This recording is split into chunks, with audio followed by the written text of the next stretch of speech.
Hi, this is Kip from Malek. This is going to be a quick video. This is going to be an example of how not to approach your work injury. And this is a real world example. It's something that I've encountered recently. And I've kind of discussed these facts or this fact pattern before, but this is how the fact pattern is played out with this particular call. So,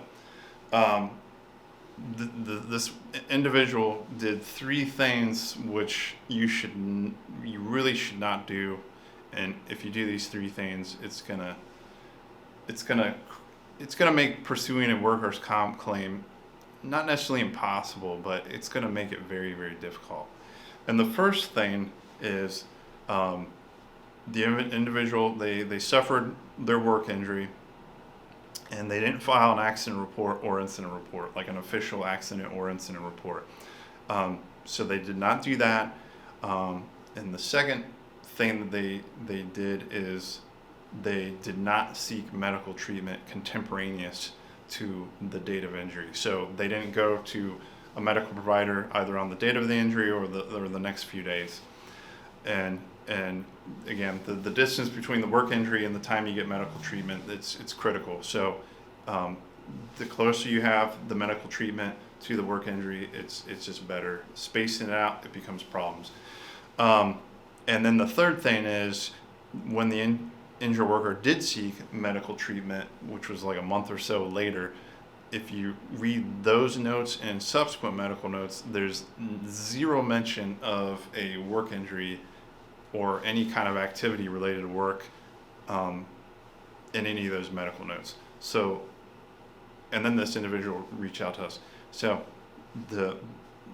this fact pattern, the probability of prevailing in this particular fact pattern will be low and quite difficult for those reasons. And the individual gave their employer's attorney and or BWC a lot of ammunition to deny this claim. So reviewing those fact patterns, I would say the probability of prevailing administratively will be very, very low.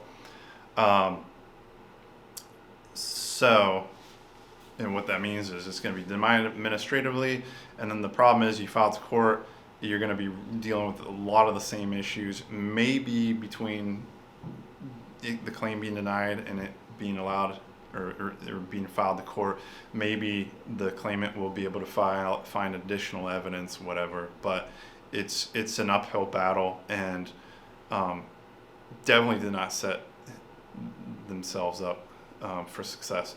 And when I asked the individual, like, what was the thought process behind why you did this or that thing, and this individual had said, hey, I thought my employer was going to do right by me, and because I'd worked for him for years, and I thought he was a good guy, and I thought I could trust him, and then he did this, and he refused to pay me, and I ended up getting fired, and because I could no longer work, and then this individual ended up getting surgery. So here's the thing: you need to make a decision when your injury happens. It's critical. You need to make your decision. Am I going to pursue a workers' comp claim or am I not? And if you are not going to pursue a workers' comp claim, then do whatever you want. But if you decide you're not going to pursue a workers' comp claim at that time, and you don't do these things, you don't file an incident report, you go to the doctor and you say, you either don't mention that it's a work injury, or you make up something that you did at home. Like I was lifting boxes at home and I had this injury. And then later on you say, well, actually it did happen at work, but I didn't want to get in trouble and these sorts of things. You cannot do that. You do that and you change your mind. It's not that it's impossible, because we'll get claims allowed when people do these things, but you're setting yourself up for a much more difficult pathway, and I've found that it's not really beneficial, and it doesn't help you. So if you're gonna pursue a workers' comp, there's any potential possibility you're ever gonna file a workers' comp, you really need to do things correctly from the jump. So And never lie on medical records. Once you start getting lies or inaccuracy in medical records, again, that's more. It's like you're climbing up a mountain, and it's not that it's impossible, but you're making the claim process that much harder for you. So, yeah, again, this individual did three things that really set him up for failure. Didn't file an incident or accident report, no documentation whatsoever, whether it's an email or text, a voicemail that he has a recording of, anything like that, that he let the employer know that the injury happened. So none of that exists. And this individual will say, well, I told, Joe Bob, and I told Beth, the secretary, but when you ask Joe Bob, who also happens to be an employee of the employer, and you talk to the secretary, either one, they're not going to legitimately remember because they don't remember you mentioned offhand and it was just some guy talking, or they might be told by their employer, hey, say this, not that. Do people lie? Of course they lie. Does it happen all the time? Not necessarily, but it occurs. So don't set yourself up for that.